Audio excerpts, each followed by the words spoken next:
Have you ever wondered why the more patient you are, the more people seem to test you? You offer kindness, thinking it will return in time. You stay silent, hoping they'll understand. But instead of earning respect, your mercy invites contempt. In a world that mistakes gentleness for weakness, what do you do when patience stops working? There comes a moment when silence must be replaced with something sharper, not rage, not chaos, but clarity. Stay with me, because what comes next may change how you protect your peace forever. 1. When kindness becomes invisible. There's a painful irony to kindness that few people talk about. The world doesn't always return it. In fact, more often than not, it takes it as a sign of weakness. You learn this the hard way, when your patience is mistaken for passivity, your mercy for permission. The people who get hurt the most aren't the reckless or the naive. They're the kind-hearted, the ones who assume everyone else sees the world the way they do. That fairness matters, that intentions are mutual. But the world, especially the parts shaped by ambition, envy and ego, doesn't run on empathy. It runs on pressure, on advantage, on dominance. And in that world, kindness becomes not just ineffective, it becomes invisible. So, what do you do when your kindness stops working, when it becomes a liability instead of a virtue?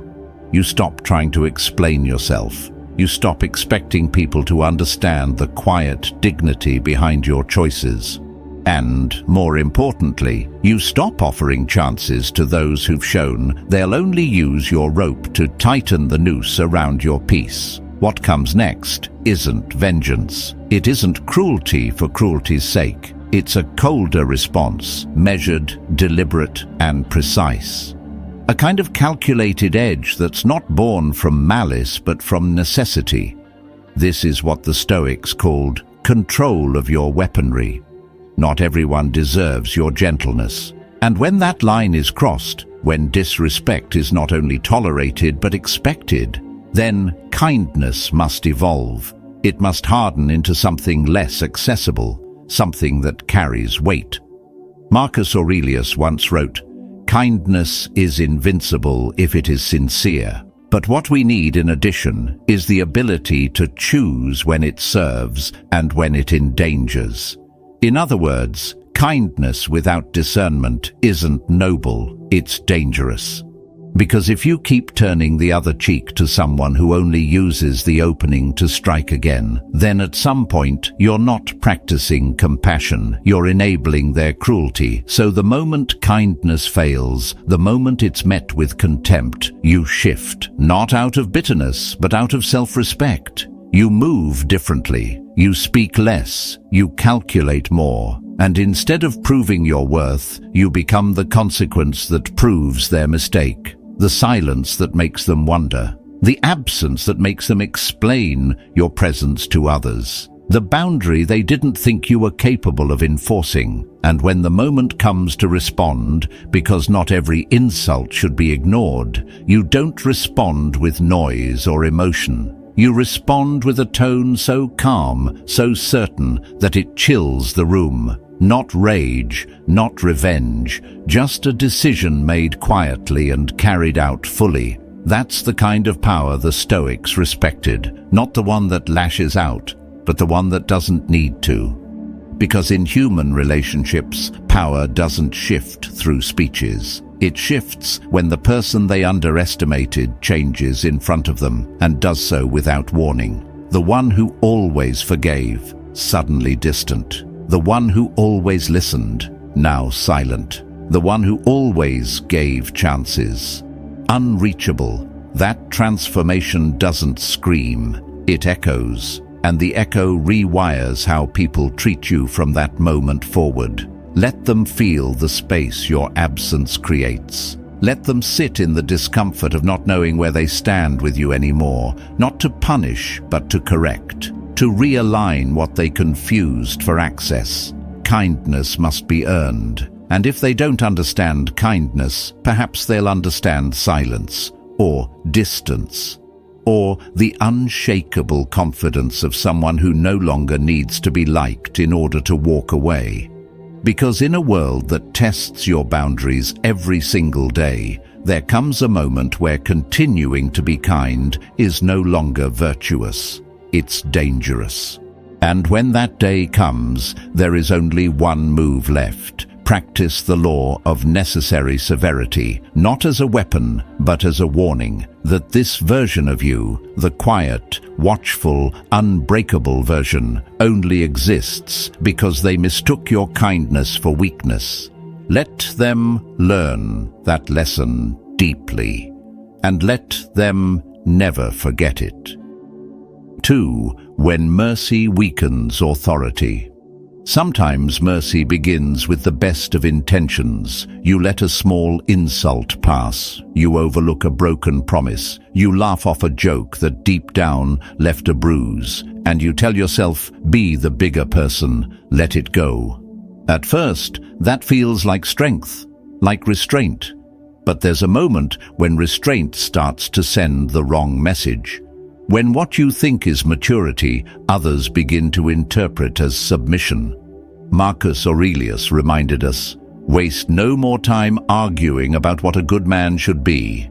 Be one. And in trying to be that man, calm, composed, forgiving, you may not realize how mercy, repeated without consequence, begins to erode your authority.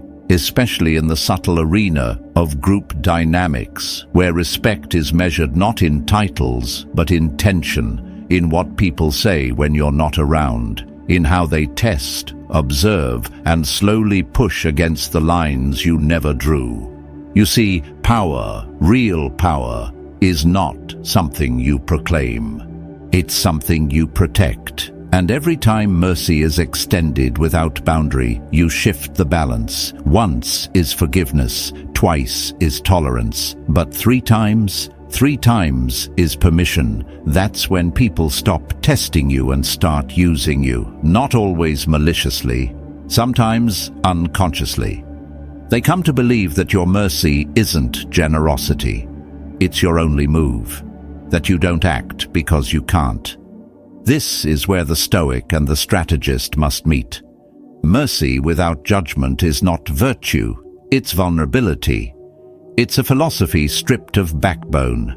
Machiavelli, a man often misunderstood, once said, "It is much safer to be feared than loved, if one must choose." But the Stoic would modify this. Be feared, not because of your cruelty, but because of your composure. Because of what happens when your patience ends, not with rage, but with resolution. In a group, people are always watching. They don't always listen to your words. They measure your responses. Who do you correct? Who do you ignore? Who do you allow to cross you without consequence? These become your unspoken laws. And if your mercy teaches others that boundaries can be bent, then eventually they will be broken altogether. There comes a time, not often but unmistakably, when you must act, not with a speech, not with fury, but with finality. The kind of action that carries no announcement, only presence, a quiet distancing, a closed door, a silence so total it makes people rethink the noise they brought into your life. That kind of response doesn't breed hatred, it commands reflection. Because it shows you were capable of mercy, and still are, but you are no longer willing to waste it on those who mistook it for weakness. The most effective form of discipline is not public punishment, it's private removal. Not to make a scene, but to end the cycle. No explanation, no ceremony. Just a change they never saw coming, because they assumed you would never stop being soft. But you weren't being soft, you were being patient, and now patience has ended. You don't need to be brutal to be remembered, you just need to be decisive. Let your absence speak louder than your warnings ever could. Let them wonder what line they crossed, and let your actions, not your anger, set the example. So when mercy begins to undermine your presence, when the room forgets that your silence was a choice, remember this. You are not obligated to keep forgiving those who disrespect the gift. You're not cold for walking away. You are clear. And clarity is often mistaken for cruelty by those who benefited from your confusion. There's wisdom in restraint, but there's also wisdom in limits. And when you reach that limit, let your decision say what your words never needed to. This is what happens when you cross someone who gave you every chance. Now, you get no more. And from here, we move into the next lesson, because once you've reclaimed your space, the question becomes, how do you command quiet respect without ever raising your voice? 3. When silence becomes permission. There's a kind of disrespect that doesn't arrive with a bang. It seeps in slowly, like water through cracked stone, not through one major betrayal, but through erosion, the constant interruptions mid-sentence, the jokes they make at your expense, the way they mimic your tone, dismiss your ideas, challenge your boundaries in front of others, then laugh as if it's all harmless fun. And you, trying to stay above it, tell yourself, it's not that serious. They probably don't mean any harm. I'll ignore it and stay calm. But what do they hear? They hear permission. They hear, I can say whatever I want and nothing happens. They hear that your silence means safety, for them, not for you. Marcus Aurelius once said, the best revenge is not to be like your enemy. And yes, there is virtue in choosing dignity over reaction. But virtue, when misread as passivity, can invite the very thing it seeks to rise above: disrespect.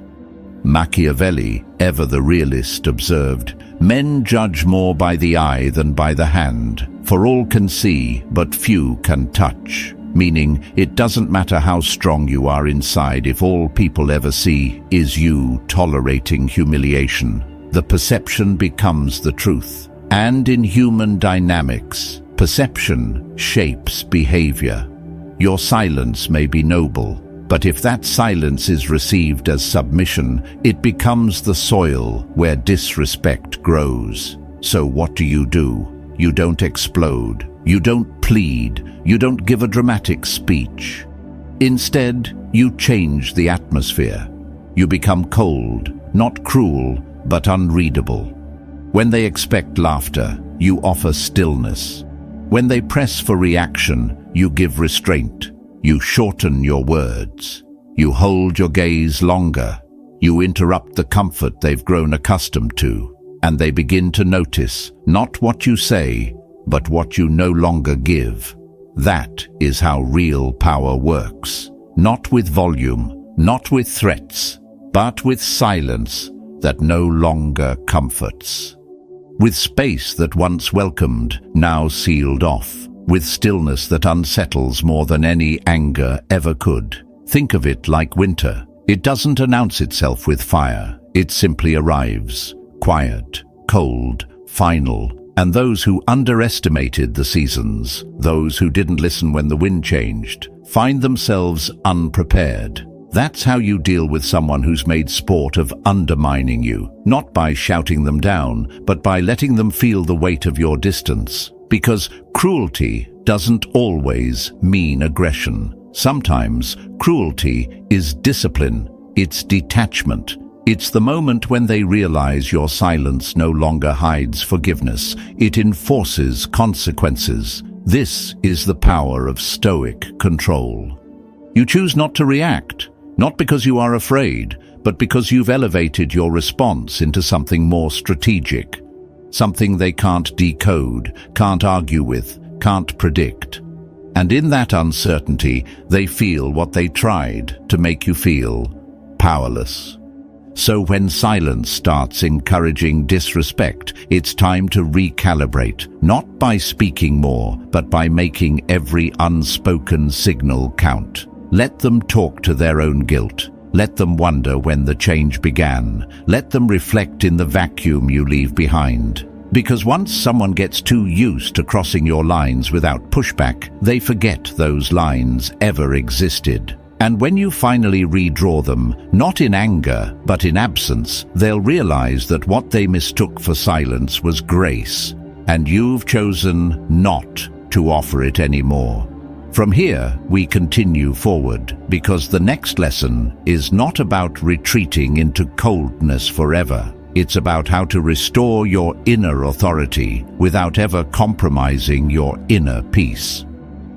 4. Correct once, not repeatedly. There's a breaking point in every soul that's been too forgiving for too long. We tell ourselves it's noble to absorb disrespect, that being the bigger person means never reacting, never drawing a line. But eventually, kindness turns into a habit of self-betrayal. The world doesn't learn from our patience, it learns from our limits.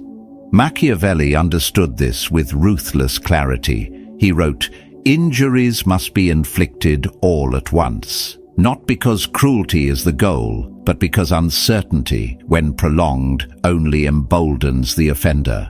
If they can keep pushing and never meet resistance, they'll push forever. And when your boundaries are violated day after day with no consequence, your silence teaches them they can get away with anything. But there comes a moment, not of rage, but of recognition, where you must deliver one clear, unforgettable consequence, not loud, not violent, just sharp enough to be remembered.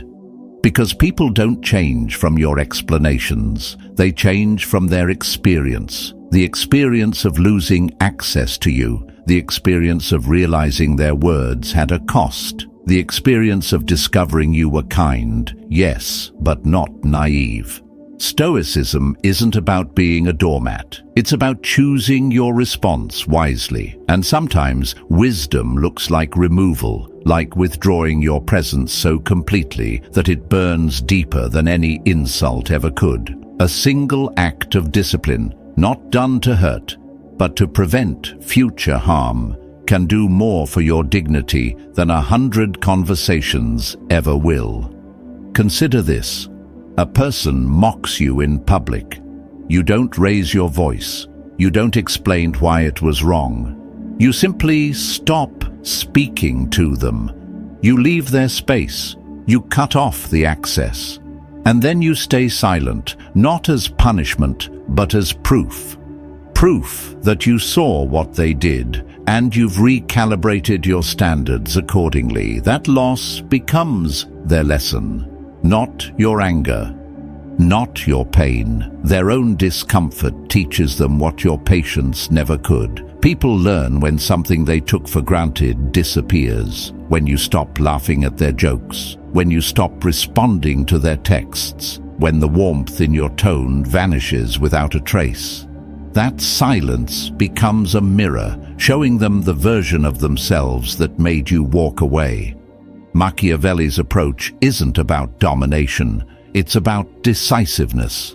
One clear consequence, placed at the right moment, can prevent 100 future humiliations. It's not vengeance, it's economy. Why suffer slowly when one act of firmness could end the cycle? And let's be honest, people don't respect endless tolerance. They respect a standard. A line that once crossed turns kindness into distance and patience into silence. That's not cruelty. That's clarity. So when someone crosses you deeply, deliberately, don't explain. Don't repeat yourself. Don't wait for the next offense. Let the consequence be swift and final. Let it mark the moment they realized they lost something they assumed would always be there. Because when you've shown kindness and they chose to abuse it, the next lesson must be felt, not spoken. And now we arrive at the final principle. Once you've enforced your value with silence and consequence, how do you rebuild from that moment of distance? How do you restore your presence so it never gets questioned again? 5. Cruelty must be pure control. One of the most common mistakes people make when they finally choose to stop being kind is this: they go too far. They confuse necessary cruelty with emotional revenge. They want the other person to suffer, to feel shame, to cry, to understand exactly what they did wrong and then come crawling back, begging for forgiveness. But that's not discipline, that's a tantrum, and Machiavelli would call it foolish. He once said, "Injuries should be inflicted all at once, while benefits should be given little by little." Because when cruelty is emotional, it's messy. When it's about venting instead of repositioning, you lose the very control you're trying to reclaim. People who act out of rage don't look powerful, they look unstable. And those who witness it don't walk away with respect, they walk away with a story. But cruelty, real cruelty, when done through the Stoic lens, is not about releasing pain. It's about reclaiming order. It's not a reaction. It's a performance, thoughtful, quiet, controlled, not to destroy, but to correct. It doesn't scream. It simply withdraws. It doesn't explain. It shifts. And in that shift, everything changes. So how do you do it the right way? You sever without a speech. You remove your warmth without warning. You stop initiating. You let the smile fade from your eyes, the softness leave your voice. And when they ask, "Is something wrong?" you answer with the most chilling line you can deliver without raising your voice. "No, everything's fine." Because what people fear more than punishment is ambiguity. They don't fear the blow they can prepare for. They fear the silence they can't read. They fear the cold shift in the atmosphere that tells them something is broken, but they're not invited to know how or why. That uncertainty becomes the consequence. That absence of closure becomes the teacher. People expect you to yell, to cry, to confess your wounds so they can rationalize their behavior, rewrite the past, or control how the story ends. But when you deny them that script, when you walk away without the final paragraph, they're left with questions that echo long after you're gone. They start replaying everything they said, everything they overlooked. They sit with the weight of their own actions, not yours. And that is what teaches them, not your anger, not your accusations, their own reflection. In Stoic philosophy, discipline is not found in reaction, it's found in response. Cruelty must never be about hurting someone for the sake of pain. It must be about restoring a balance that has been lost. A balance that your silence can enforce far more powerfully than your voice ever could. So the next time someone crosses a line too many times, don't shout, don't explain, just become colder, become quieter. Withdraw the privileges of your kindness. Let them feel the distance. Let them hear the message in your silence. Because when cruelty is calculated, not emotional, it doesn't just cut, it corrects. And now that you've learned how to reclaim your power with presence and restraint, the question becomes, how do you carry yourself going forward so that no one dares to test your silence again? 6. Let them feel what they lost. Sometimes the most unforgettable lesson is the one you deliver without raising your voice. When someone disrespects you, betrays you, humiliates you, they expect a reaction. They want the chaos. They want the story. But what shakes them most is your silence. Not the kind that hides fear, but the kind that reveals power. Machiavelli once said that cruelty must be useful. So before you respond, ask yourself, what lesson do I want them to carry with them?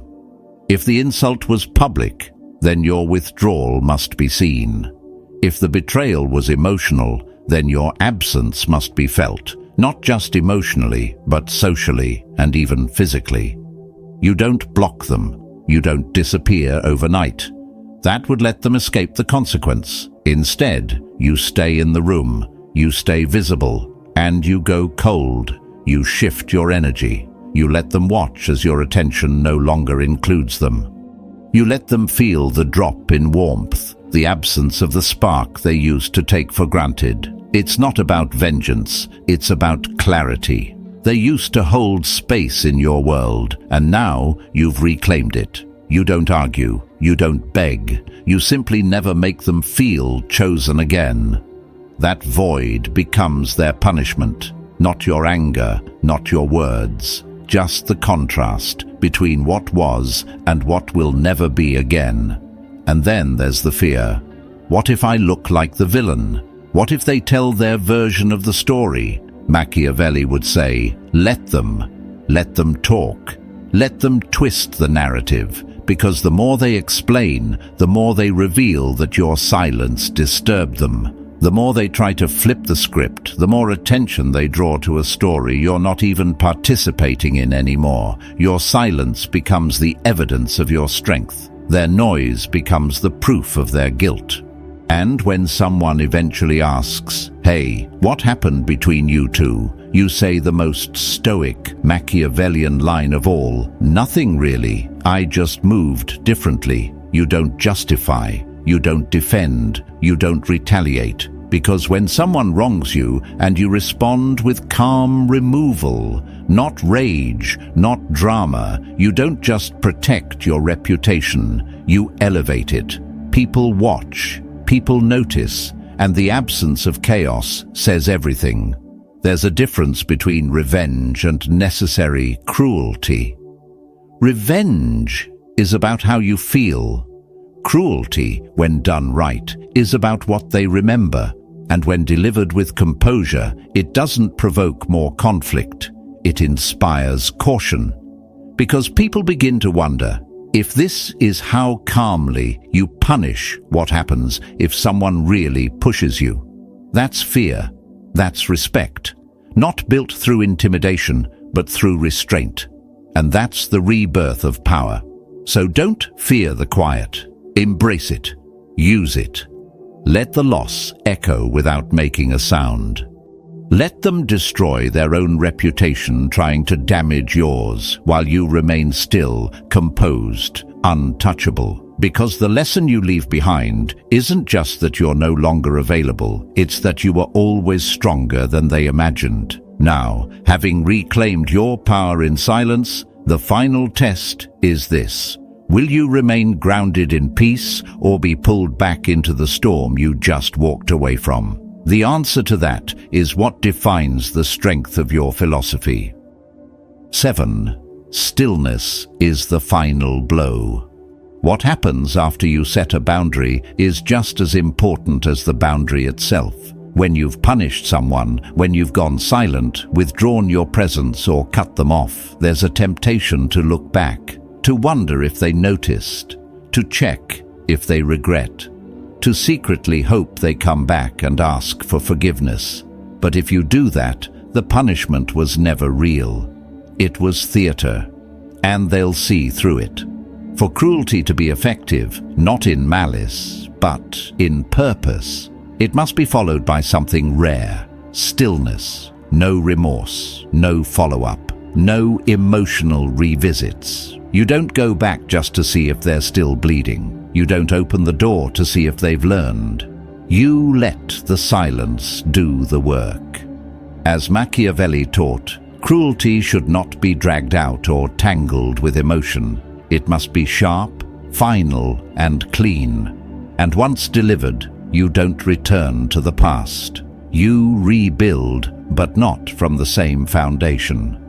The first step is to rebuild without softening. That's where most people fail. They want to prove they're still the same kind-hearted person, just wiser. So they smile again. They entertain familiar conversations. They test the waters to see if they can go back to how things were.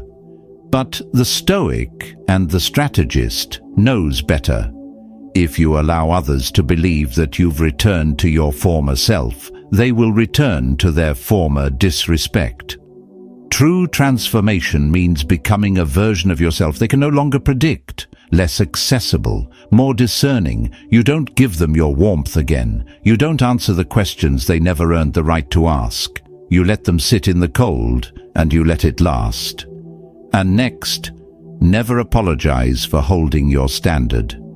The moment you begin explaining why you cut them off is the moment you give them a chance to negotiate, to minimize, to argue.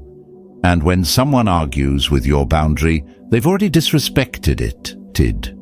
You owe them no clarity, no closure, no justification. Let the world wonder why you've grown colder. Let them whisper and speculate. You owe no one a defense for growing past those who couldn't meet your kindness with care. Machiavelli warned, "He who enables another to become powerful ruins himself." If someone used your goodness against you, if they gained from your gentleness and then made you regret it, you have every right to become someone they no longer benefit from. That's not cruelty. That's correction. And finally, reinforce the aura of finality. Don't just disappear, vanish completely without noise, without warning. Let them feel what it means when someone stops engaging entirely. No threats, no arguments, just the sound of your absence. Because silence, when anchored in composure, is the loudest teacher. It says, "I don't need you, I don't miss you, and I no longer care what you think." That's not aggression, that's freedom. Because real power isn't about making them fear your presence. It's about making them respect your absence. And when they finally realize you're not coming back, when they feel the full weight of what they lost, not through your rage, but through your stillness, that's when the lesson is complete. Don't revisit the battlefield. Don't check the damage. Don't look back to see if they've learned. You don't need to, because if you've done it right, they'll be left not with your wounds, but with their own reflection. And it's that reflection that will haunt them. Not because you destroyed them, but because you left them alone with the version of themselves that made you leave. This is how you reclaim your power, by refusing to be pulled back into the story you've already rewritten. Now the only question left is this: can you hold that stillness long enough for it to become who you truly are? Because only then will they believe that the old you is gone forever. 8. Your absence becomes the punishment. True cruelty doesn't come from screaming or slamming doors. It comes from the quiet shift that leaves someone wondering what they missed. You didn't announce the final straw. You didn't offer a final conversation. You simply moved differently. And now they're left with questions that loop endlessly in their mind. Was it something I said? Did I go too far? Can I fix this? That uncertainty is sharper than any insult, because they can't apologize for what they don't understand. They can't fight for what they can't name. And in that confusion, your presence grows larger, colder, and more distant than ever before. Cruelty, when done with precision, doesn't just remove affection, it isolates. The person who once took your kindness for granted suddenly feels its absence like a vacuum. Every room they walk into feels slightly off. The way people respond to them changes, and whether they admit it or not, it's because you're no longer there. You brought gravity, you brought peace, you made things feel safe, and now that safety is gone, not violently, not dramatically, but completely, they don't just miss the conversations, they miss the way they felt when they still had access to you. And even if they're surrounded by others, it's not the same. Because your absence has a shape, and that shape lingers in their memory, in the spaces you once filled. And then comes the fear that someone else now has what they lost. That your time, your loyalty, your softness has been rerouted to someone who won't waste it. That the version of you they disrespected is now in the hands of someone who will protect it. That fear doesn't just sting, it humiliates. Because cruelty, when redirected, doesn't just remove, it elevates. It says, I'm not punishing you, I'm protecting myself. I finally see you clearly now. The beauty of this kind of cruelty is that you don't need to say a word. You don't post vague quotes. You don't try to make them jealous. You don't check if they're watching. You just live. You just disappear. And in that silence, their own mind becomes your messenger. Their guilt narrates your story. Their regret becomes your echo. because no one can torment someone the way their own memory can, when faced with the realization that they ruined something irreplaceable. That's the final lesson. Cruelty, when done well, is not about revenge. It's about permanence. It's about becoming unforgettable, not through pain, but through absence. The world doesn't fear the person who yells. It fears the one who leaves without warning, without explanation, and without return. And when you can walk away without looking back, you don't just end the story. You become the chapter they keep rereading in silence. 9. Let silence reshape their memory of you. There comes a moment, not loud, not chaotic, but chillingly quiet, when someone finally realizes they've lost you. Not just your attention, not just your affection, but the version of you that once would have forgiven them. The version that waited, that explained, that hoped. And now that version is gone. Without drama, without announcement, and that stillness, that's what terrifies them most. They begin to see you clearly for the first time, not as the soft, understanding soul they took for granted, but as someone they can no longer reach, untouchable, uninterested, unmoved. You've become someone they never imagined you had the strength to become. That's the power of necessary cruelty. Not cruelty for the sake of pain, but cruelty as a threshold, marking the moment you left your old self behind and rose as something sharper.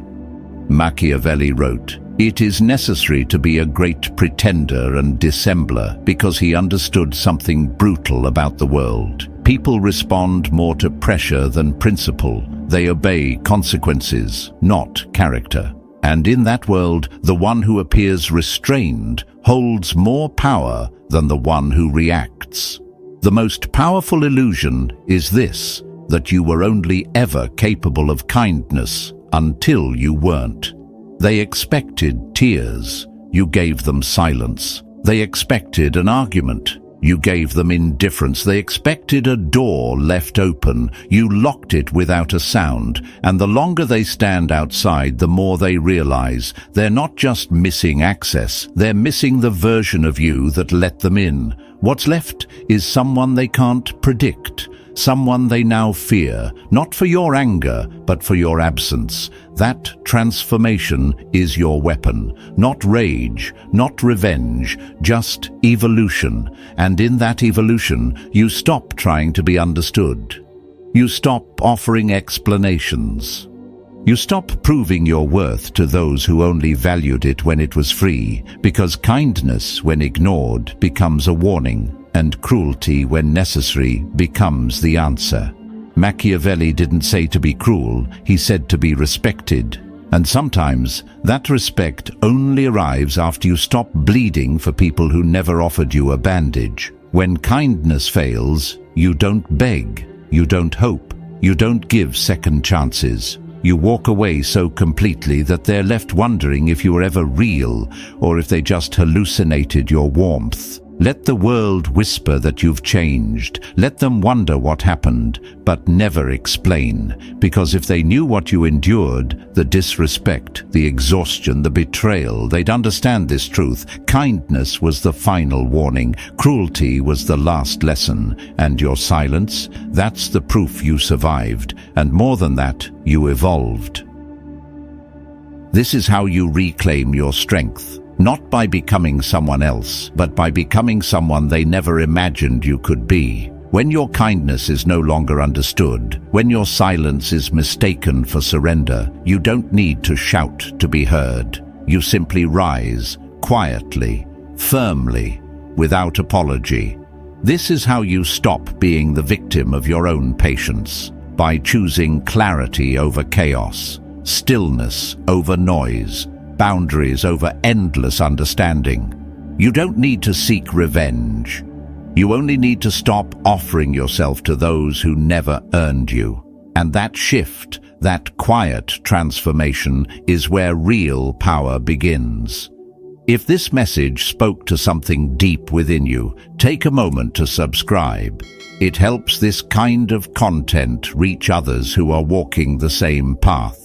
Comment below with just "no more chances" if you're choosing peace over being misunderstood. The strength you're building now will become the calm others feel when they enter the room. Keep walking this path. The next lesson will show you how to speak less and command more. You're not becoming colder, you're becoming clear, and that clarity will carry you forward.